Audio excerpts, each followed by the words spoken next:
With great power comes great responsibility. What's up, nerds? For those who are familiar and for those who are new to this channel, today we are talking about what made Sam Raimi's Spider-Man great. With the most recent Spider-Man movie trailer that was released not too long ago, us here at the Nerdy Bingers thought it to be appropriate to bring up the first film in Sam Raimi's trilogy. If you're new here, why not subscribe? Now, just like our famous web slinger, we're gonna swing right into it, with spoilers and all, so stay tuned.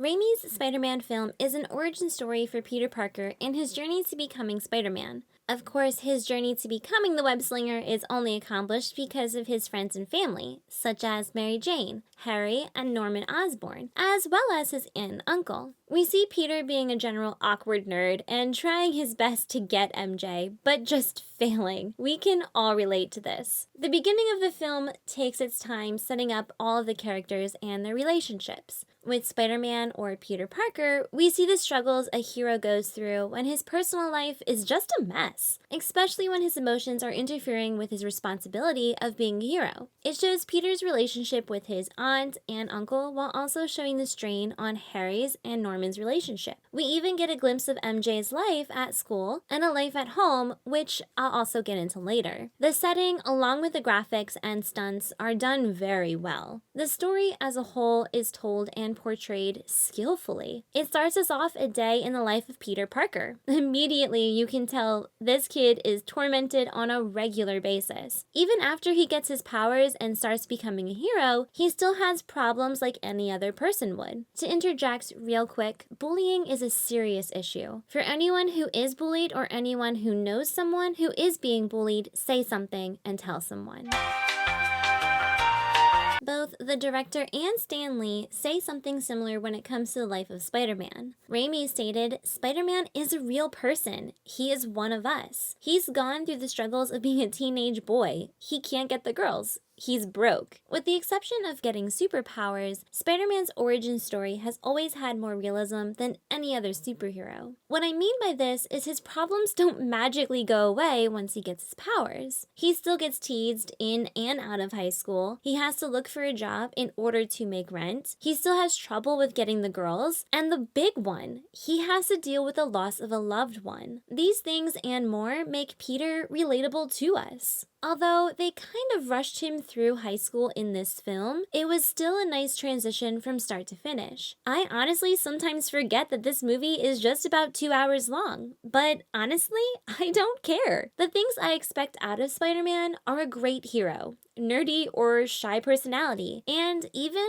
an emotional connection. The development was also done notably. Even though I wish they kept the story within the high school development, similar to Amazing Spider-Man and the Tom Holland Spidey films, the transition from high school to the real world was still impressive. When we see Peter get his powers, he wants to use them for his own personal gain at first, like with the fight between him and Flash, or when he attempts to use his powers to win at a boxing competition so he can impress MJ. If he continued on his path of recklessness with his powers, the end result could have been Peter being a dick. Kind of hard to imagine, right? But seriously, the story had shown without telling us that a decent amount of time passed from Peter getting his powers in high school to him fighting the Green Goblin in an abandoned structure. You figured in that time, he was able to make a decent hero outfit, practice his web swinging and web abilities, learn his own strength and what can hurt or incapacitate a criminal, and time to even make himself known in the city of New York. Then when Spider-Man first faces off against Goblin, we see how inexperienced he is fighting someone as strong and as smart as he is. Even towards the end battle, Spidey won, but he still hasn't reached his full potential in close combat. A way of saying he has a lot more training to go through to become the hero he wants to be. I want to touch more on the emotional connection we all have with the film. The things Peter goes through are no different than what people go through today. I mentioned this before, the bullying in school, having a parent, guardian, or even a family member die or be killed, unable to get a job, or just trying to do multiple things at once.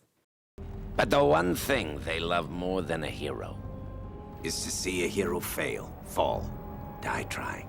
While speaking about emotional connections, the film does a pretty solid job of balancing all the characters we see or know. It was written for us to care more about what happens to them on a personal level. We get to see Peter and Spidey interact with all of them and how they all become connected with each other.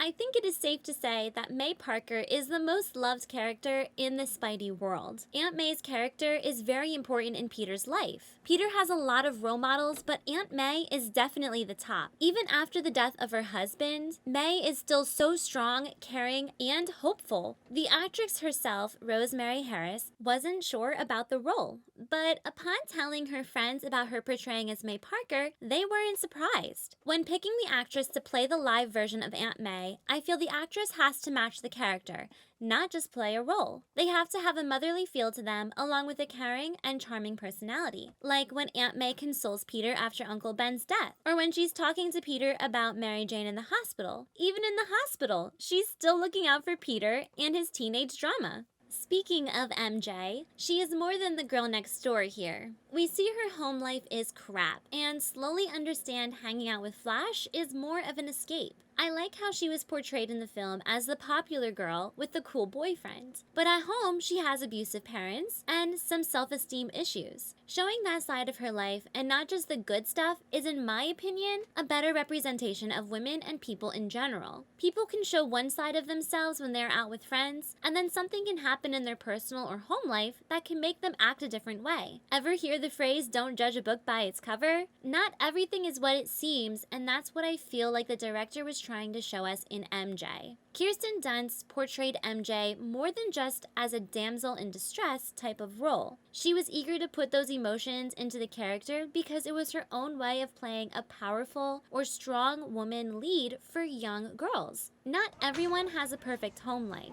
MJ is a good example of that. She slowly becomes more and more independent as well in the film. In any other teen or young adult movie, you'd either hate or love her character based on how she treats others or the lead character. MJ doesn't disrespect or belittle Peter. We see her interact with him on a few occasions at first, like with the bus scene, for example. Even though the feeling she had for Peter was probably guilt for being treated so badly, she still stepped in to help anyway. Dunst once expressed that in the back of MJ's mind, she does have small feelings for Peter, but they're in the back of her mind. That's due to the fact that he's always seeing what no one has said to her before. He makes her feel good and believes in the dreams she hopes to accomplish. Our first look at Peter Parker, just like in the comics, we see a nerdy, slightly awkward, but smart kid that is down to earth. This nice guy character finishes far from last. Peter does grow a substantial amount in this film. He is a regular teen, he gets bullied by almost everyone, even the freaking bus driver picks on him.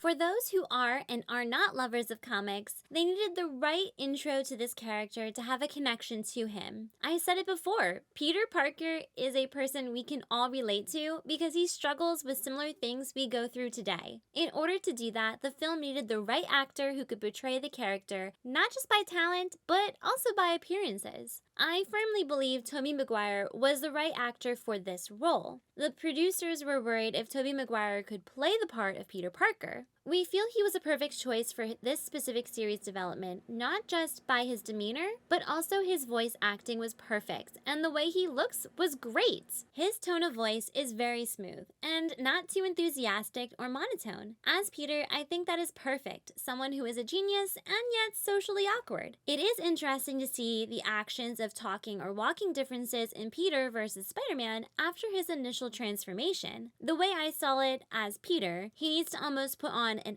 act that he is just a normal person without powers. The way he moves, the way he talks, he needs to be separate from the way he moves, acts, and talks differently when he puts on the mask and tights. Another important thing with Peter, specifically, we needed to see the bond he shared with those he cares about most. With his aunt and uncle in the beginning, we get a small glimpse of their close relationship. The first time we see them is when they're all talking in their house. By the interaction, they made us think of our grandparents, not just by how they communicate, but just by the way they look too, no offense. We even get the typical disagreement of views from wanting to be an adult and listening to the adults. This is important because by the time his uncle dies, it is a turning point for Peter Parker becoming Spider-Man. It's actually interesting how the conversation between him and Ben goes. Ben drops a huge wisdom bomb, and Peter shrugs it off and has a typical teen response. He's left with the last important message that couldn't have come at a better time in Peter's life. When Peter first got his powers, he started using them for his personal gain. That arrogance led him to, at first, beating up a high school bully, ignoring the advice from his uncle, and lying about his whereabouts, and even failing to do nothing to stop a criminal that becomes a key suspect in his uncle's murder. This leads Peter to blame himself for his uncle's death, because it was his fault all for a brief moment of revenge. Despite that tragic moment, and with a little reassurance from Aunt May, Peter then realizes these powers of his are to be used to do something others can't. The powers that Peter has gives him the ability to do great things. Just with a little responsibility, anything is possible. That advice is not just for Peter, but for all of us. Even though Peter is behind the mask, he still fights loss every time he decides to be the hero. Yes, he uses his newfound powers with a little better responsibility, but at what cost does it affect him at the end of the movie of losing not one, but two father figures? In these 2 hours of the film, we see Peter being the main witness of Uncle Ben's death and Norman Osborn. Technically, he caused each death, but his 2 father figures are another level of emotional connection. This would potentially affect him emotionally and physically, which we see this trauma or form of PTSD affect him in Spider-Man 2. Don't worry, we will touch on that point in our Spider-Man 2 video of what made it great. Since we are talking about father figures, William Dafoe has always been and always will be the Green Goblin in my mind. He's one of those actors who can play the protagonist and antagonist. With that being said, before we see the decline in Norman's stability and sanity, we see how he operates. A CEO of a huge company trying to keep a contract with the government and a scientist. Dafoe stated in an interview, Norman is a very smart and driven scientist. Now, I'm no scientist, but I thoroughly loved and did great in my science classes. But what I do know about science as a whole is that there is always something new to discover and someone is always looking to discover it. Dafoe portrays Norman as a man who's trying to keep the company he's built by doing whatever it takes. Sadly, his arrogance led him to test out his performance enhancer serum before it's 100% safe, causing him to exhibit the behavior Dr. Strom mentioned. Violence, aggression, and insanity. When Infinity War first came out, I was able to pick up on the fact that Thanos was being portrayed as a villain we can feel empathy for, even though his plan to others was considered homicidal and illogical. I noticed the same thing in this film because Norman Osborn himself isn't evil. He is a businessman and a scientist. I say that because we see how much Norman cares for Peter because of their mutual love for science. He becomes another father figure to Peter in a lot of ways. Even though he doesn't show Harry that same appreciation, he cares for him in his own way. I'll say that Harry does have the rebellious personality to try and get his father's attention, and unfortunately, Harry had very little development in this movie, but in the future movies, he is heavily driven by his father's death, which shows the amount of respect he had for Osborn. In the end, Norman wants his son to be proud of him, and he does that by showing Harry how successful he can be with hard work. Now, as the Green Goblin, that is clearly the stronger personality inside Norman. Goblin is like that little devil that killed the angel on the other shoulder. The performance enhancer enhanced his personality and emotions, specifically his anger and aggression. For example, when he's arguing with his board members because they're selling the company behind his back, naturally, anyone would be upset and would look for an alternate way to reverse the situation. The Goblin's personality took over and ended up killing the board members later in the film. This was a more extreme way of handling things. And later we see Norman hearing a voice in his head, but what's happening is he's having a conversation with his other personality. I think Dafoe did fantastic in this scene, by the way, because even though we see him walking towards the mirror and changing his personality back and forth, it's still interesting seeing how he went about discovering he had a whole other version of himself inside him. Want to say what you won't. To do what you can't, to remove those in your way. The behind the scenes talks a little bit about the director himself, so I will mention a little. Sam Raimi, based off of the cast and producers and those who worked close with him, Sam was the true choice to helm the webbed hero's origin movie. One colleague mentioned how he was that kid who had a painting of Spider-Man in his room. That was to signify that Sam was a fan of Spider-Man from childhood. I'll say you don't have to be a fan of comics to make a good superhero film, but it does help tremendously. Not only would you know what people and other fans would want to see in the film, you know what not to change about the characters. Plus, for those on Sam's team, he was able to explain why a character would do this or something else to people because he's been following Spider-Man since he was a kid. I think that when a director for any film connects with the story, the cast and crew, and even with the characters, the film always seems more genuine that way and has potential to do well beyond the box office. It's no surprise that graphics and CGI weren't as good as they were today. But still, when we see the film, we are impressed with how they did and with the technology that was available to them back then. Filming was done mostly in California and in New York City, and Raimi, even as a fan, didn't want the stylized city that we see in the Spider-Man comics. He wanted the real feel of New York, so he did that by showing us the amazing parts of New York and California. Of course, not everything they filmed could have been used, such as scenes they did of the Twin Towers. Now, as for the sound stages, the design work of the wrestling match, Peter's home, and Spidey, or even the Green Goblin's first fight were all shot with green screens and man-made structures. All of this was well done and gave us a real New York feel. The fight scenes mostly had to be done with CGI. Honestly, for every Spider-Man film, the intense fight scenes are CGI given the character's acrobatic style of fighting and villains he's facing off against. Only a few scenes that were basic,